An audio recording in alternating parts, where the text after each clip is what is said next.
Right. Now land utilisation, land क्या है, that is, उस दिन हमने किया था ना, एक स्टेट है जो कंट्री है, जैसे मैंने आपको एलिमेंट्स बताए थे, तो एक बच्चे ने बोला था टेरिटरी, लैंड, एरिया। तो आप कर चुके हो ना 9th स्टैंडर्ड में, India size and location, India का साइज क्या है, उसकी लोकेशन क्या है वर्ल्ड मैप में, इंडिया के पास कितना एरिया है, लैंड एरिया है, क्लियर। तो हमारा जो लैंड एरिया है वो एक फिक्स्ड क्वांटिटी है, ठीक है,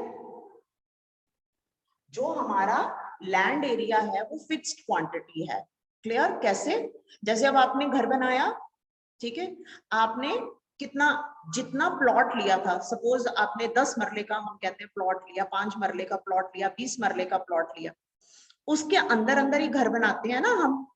ये तो नहीं कि हमने 10 मरले का प्लॉट लिया और हम 15 मरले में घर बना लेंगे, नहीं ना।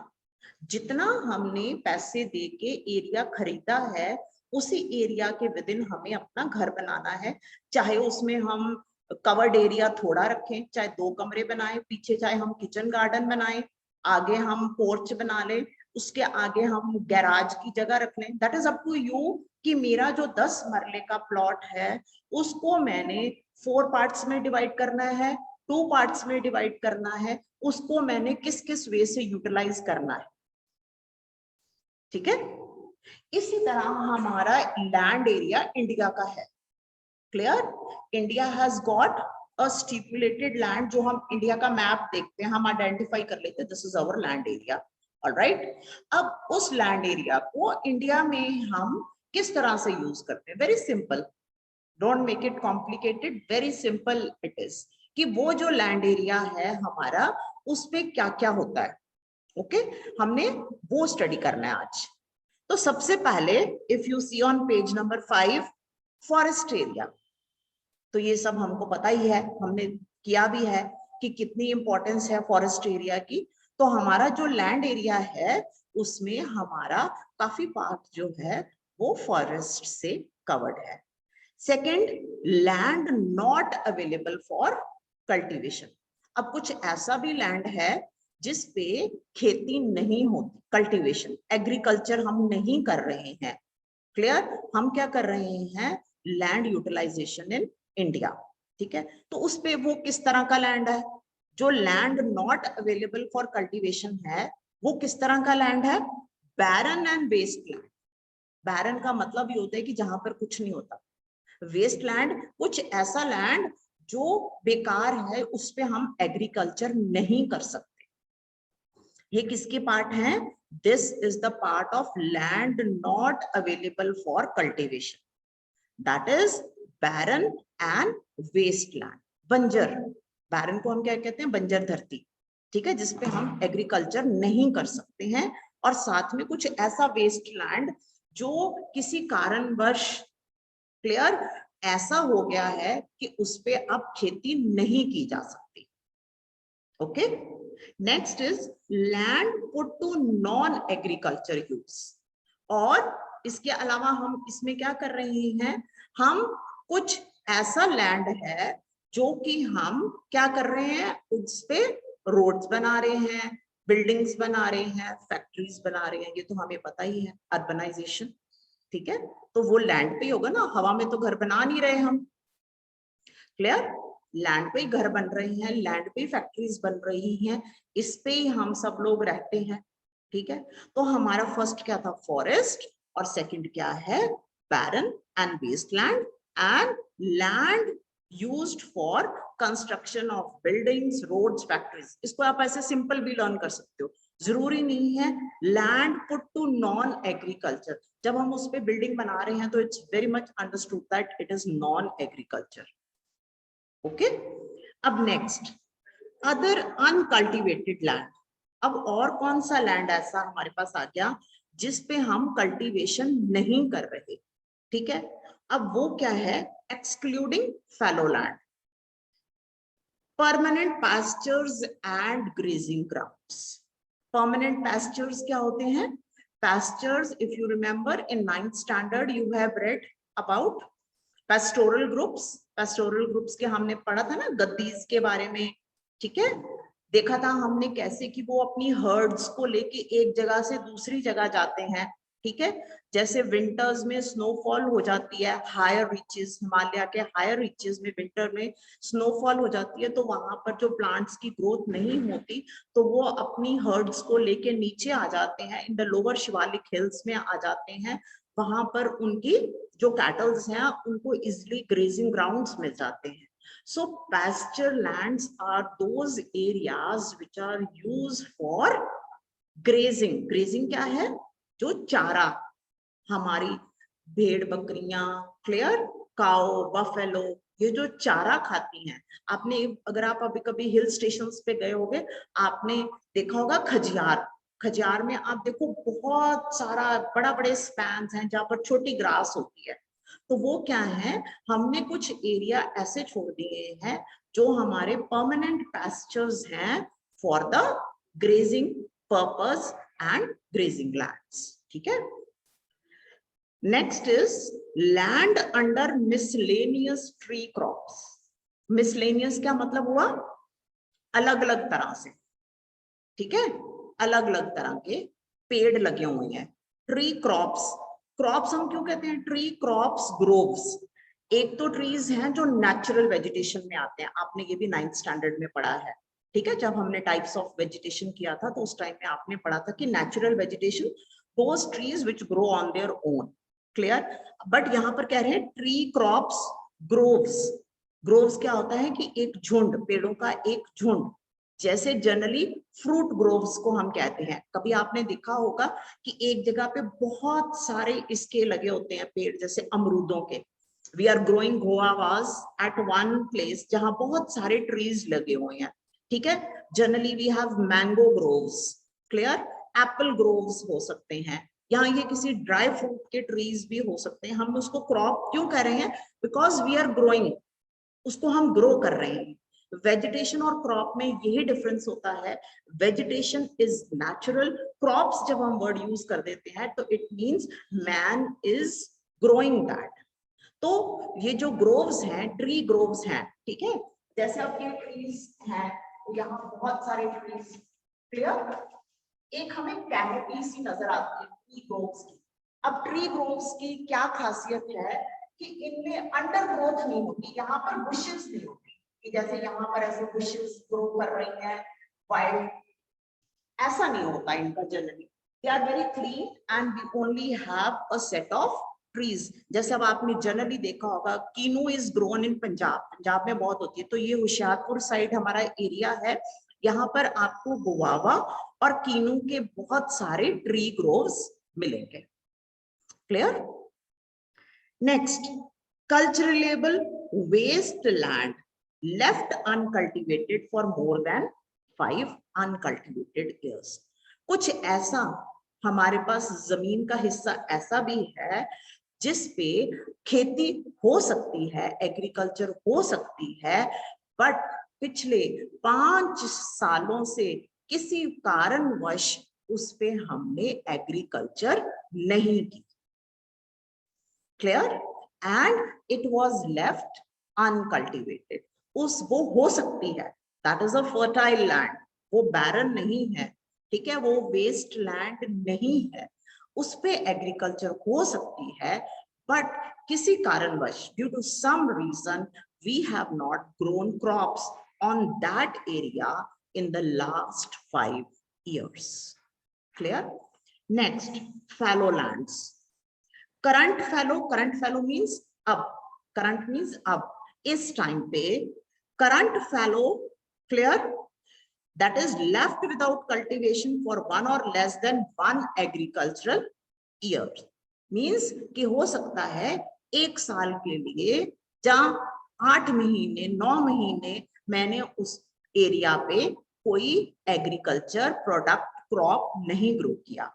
और next, other than current fallow land, जिसको हमने, ठीक है, एक हमारे पास है लेस देन 1 और 1 ईयर, एक है हमारे पास लेस देन 5 इयर्स, ठीक है, एक है मोर देन 5 इयर्स।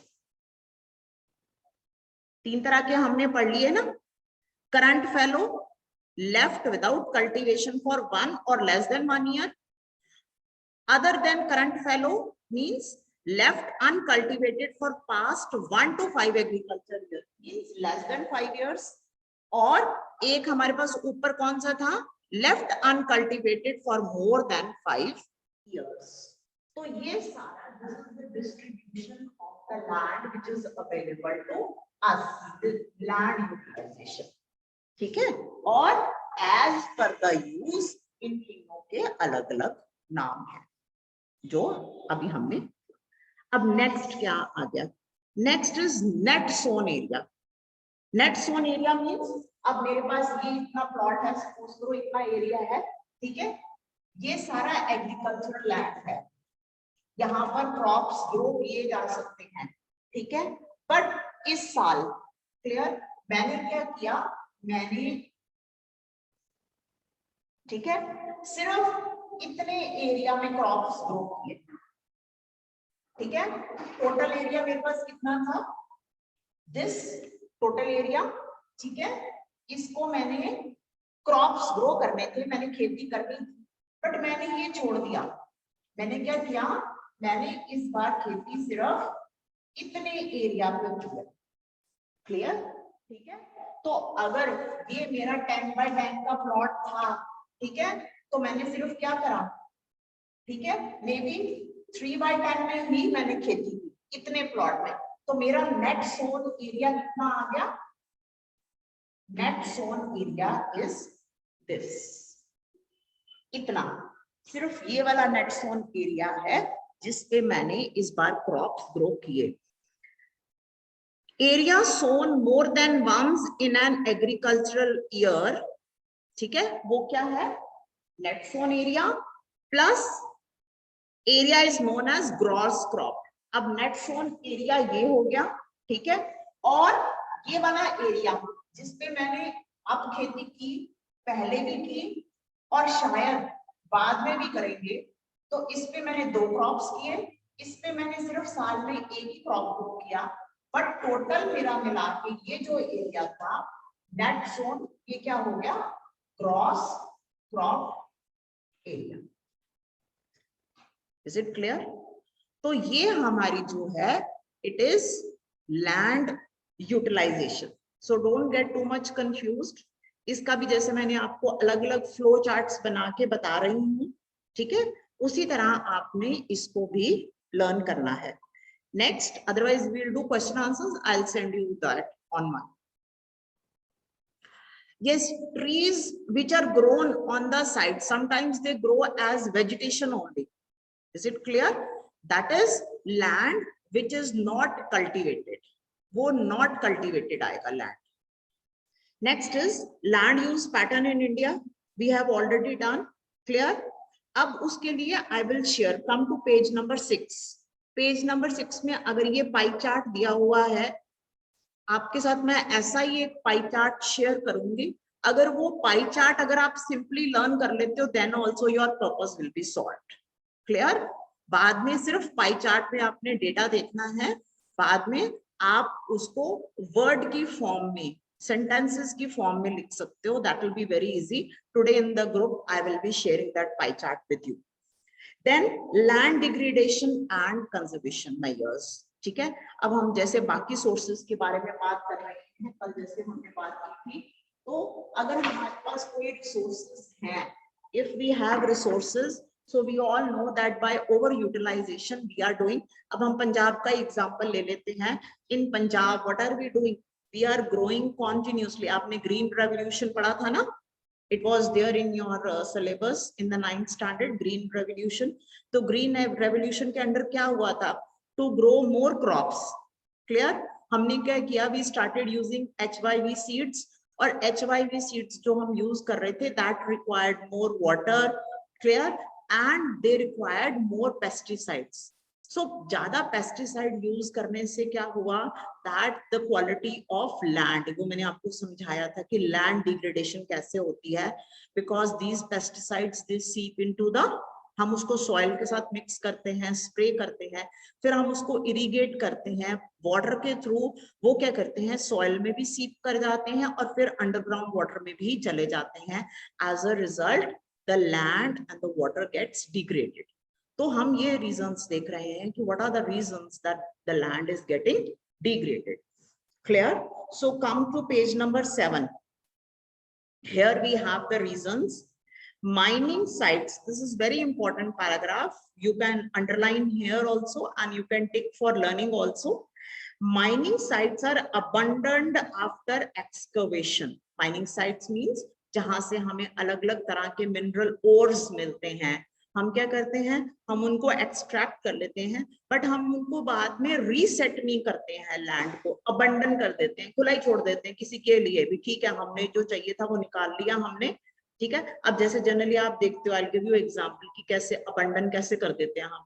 सपोज आपने घर बनाया तो आपको वाटर सप्लाई की, सीवरेज की आपको कनेक्शन चाहिए होता है, जनरल म्युनिसिपल कॉर्पोरेशन के कनेक्शन से। लोग क्या करते हैं, रोड बड़ी अच्छी बनी होती है, उसके साथ कनेक्ट करने के लिए वहां से रोड को व्हाट डू दे डू, वहां से उखाड़ा करा, सारी रोड खराब कर दी, अपने घर की तो कनेक्टिविटी कर ली सीवरेज की और वाटर सप्लाई की, बट रोड को दोबारा ठीक नहीं करते हैं। अबंडन कर दिया हमने, अबंडन कर दिया, हमारा काम हो गया, उसके बाद क्या फर्क पड़ता है, रोड है अपने आप हो जाएगी ठीक। So that permanent damage is caused to the road. I hope you have understood with this example. So many times you might have seen in your colony or in the area. जब भी कोई नया घर बनता है, बड़े कम लोग होते हैं जो उसको रोड को फिर प्रॉपरली से ठीक कर देते हैं, नहीं तो हम उसको अबंडन कर देते हैं, छोड़ देते हैं कि चल ठीक है अपने आप हो जाएगी, रोड है, हमारा काम हो गया। So this is what we are reading. Mining sites are abandoned after excavation work is complete, leaving deep scars and traces. Scars का मतलब होता है जैसे we get an operation, we get stitches, जब स्टिचेस काटते हैं आजकल तो इट्स वेरी सोफिस्टिकेटेड, जनरली क्या होता है कि एक स्कार रह जाता है, एक उसका निशान रह जाता है, ठीक है ना। तो इसी तरह हम गंदे निशान, भद्दे निशान, जिससे कि लैंड हमारा खराब होता है, हम वो छोड़ के चले जाते हैं। Scars and traces of overburdening. अब ओवरबर्डनिंग हमने देख लिया कि हमने लैंड पे इतना बोझ डाल दिया, ठीक है, कि after all nature repelled, nature ने हमें उसके लिए रिपेल किया, because we were continuously burdening the nature and the environment. Madhya Pradesh, now they have specifically given the examples of these states. Please underline for learning, for MCQ point of view, these are very important. Madhya Pradesh and Orissa, deforestation due to mining has caused severe land degradation. तो मध्य प्रदेश में in states like Jharkhand, Chhattisgarh, Madhya Pradesh and Orissa, क्या reason है land degradation का? Deforestation due to mining.